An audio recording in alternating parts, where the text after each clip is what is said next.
AITA for no longer making my family a priority. It is my niece's first communion this weekend. AITA for forgetting that we were invited and went ahead and made plans for Mother's Day with my wife and our 2 kids. That much is clear, and I accept that I royally fucked up. I received the invitation through text a couple months ago, read it while I was in the middle of something, and foolishly forgot all about it. We initially declined going after we were reminded of it the other day, but have since rearranged our plans last minute so we can attend. We know that it is important to my niece and we will rearrange our plans to be there even though my immediate family and I are not religious. I want to have a relationship with my nieces and nephews, and most of all, I want my kids to know their cousins. I did not have that opportunity growing up. My father shamed me when I said we were not going. This was before we changed our plans around. He said, and I will quote, "You are not going to your niece's communion? What would your mother think of this?" And that comment from my dad has sent me spiraling down a path of self-reflection, and it is the heart of my AITA. Mom died last year. We did not have a great relationship. I am proud, and she was a narcissist. Not a good mix. We fought constantly, even over stupid things. I was no angel in the relationship. I was downright mean and dismissive to her sometimes, but even the worst of it did not hold a candle to her greatest hits. Sabotaging my wedding, she got rip-roaring drunk and was openly hostile toward my wife's family.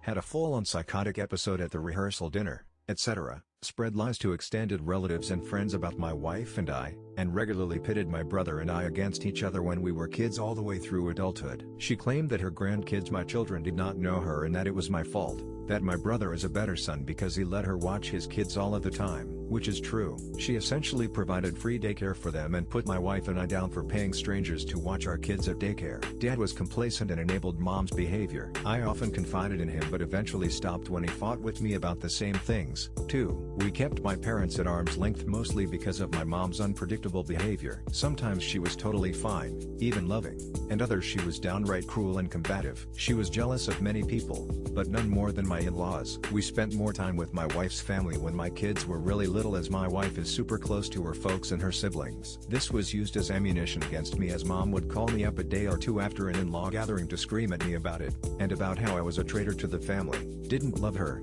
that I should change my last name to my wife's maiden name, and that my baby pictures were thrown away. How did she know? My wife has a private Instagram account that she shares with only certain people. She posts pictures all the time of the kids, especially ones with her family. My mom did not have Instagram, and yet she would always somehow know when we saw my in-laws. We suspected that my sil and my brother were showing the pictures to my mom because they had access to it. My wife unfriended them along with a slew of other relatives on my side after we suspected that they were feeding my mom intel, and wouldn't you know it, the harassment from my mom after in-law events ceased. When mom was sick, she admitted to what we already figured, that it was my brother and sister-in-law who told her and shared the pictures with her. Shocker, I know. And even in light of all of that, I still love her. I miss her. I forgive her. She had a miserable childhood and had no idea what unconditional love was. We mostly healed our relationship when she was diagnosed with a rare and malignant illness. I practically lived in the hospital with her as she deteriorated for a couple of months and eventually died. I was touched when she gave me my baby pictures and reflected on how proud of me she was, that I was a wonderful father and son. I am a little choked up even typing the TBH. Dad was there in the hospital, too. Even some of my aunts, uncles, and cousins, family members I never knew that well because mom feuded with them for decades. Everyone got along so well. I am upset that it took death for everyone to get along, even if it was temporary. My brother was nowhere to be seen while mom was dying. I think he and his wife were in denial. They told my mom after she got sick that she needed to continue watching their kids or they would not be able to afford their mortgage, that she was not that bad. Shit like that. My brother was starting a new sales business when mom went into the hospital and her health started to spiral downward. I tried to tell him a couple of times that mom was really not looking good, that this was probably an end-of-life situation, that he might want to consider stopping by to spend time with her before it was too late. He blew it off until my mom was practically in a vegetative state. Mom asked for him all the time when she was coherent the few weeks. She even thought I was my brother a few times, and I went along with it so she would feel comforted by the fact that both her boys were there for her. My brother eventually went with his wife one day, along with my dad. My sil claims that she fought with doctors to have my mom fed because she was starving. And what wonderful conversations she had with my mom. These are obvious bullshit lies because my mom couldn't even speak the last few days that she was alive, if we can even call it that.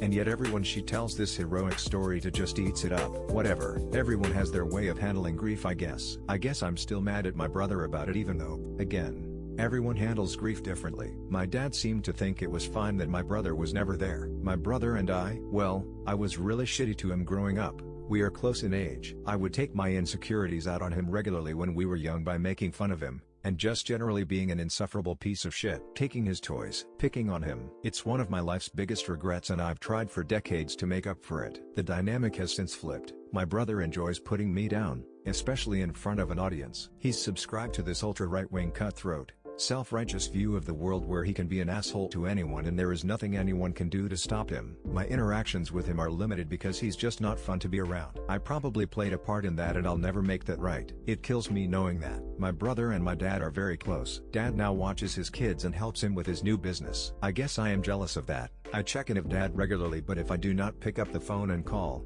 then I never hear from him. So, to answer my dad's question, what would my mom think of not going to my niece's communion? Nothing good. We are going, but, wow, that comment hurt. But I am also at a point where I just do not want to put in the effort anymore. I am exhausted. My wife is too. Has been. I confide so much in her, and she is wise beyond her years and has the patience of a saint, yet she also bias. She claims that nothing in my family of origin is normal, and that everyone is just a shit excuse of a human.